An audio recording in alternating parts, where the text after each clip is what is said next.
Suspend చేశాం, యాక్షన్లు తీసుకుంటున్నాం, logical గా తీసుకెళ్తాం. నేను ఒకే ఒక విషయం చెప్తున్నది, ఏ వ్యక్తి అయినా సరే అవకాశం ఉందని చట్టాన్ని చేతికి తీసుకొని ఇష్టానుసారంగా ప్రవర్తిస్తే ఎవరిని ప్రభుత్వం ఉపేక్షించదని చెప్పి మరొకసారి మీ ద్వారా రాష్ట్ర ప్రజలందరికీ తెలియజేస్తున్నా.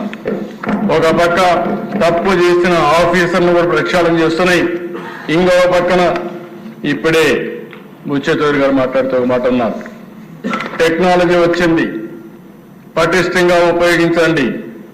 అదే మాదిరిగా టెక్నాలజీ ఒకటే సరిపోదు, పోలీస్ ఆఫీసర్స్ లో కూడా పోలీస్ స్టేషన్ దగ్గర నుంచి కింది స్థాయి నుంచి ప్రజల్లో కూడా పోలీసుల్లో కూడా ప్రో పీపుల్ పోలీసింగ్ తయారు చేయాలి, ప్రజాహితం కోసం పనిచేయాలి.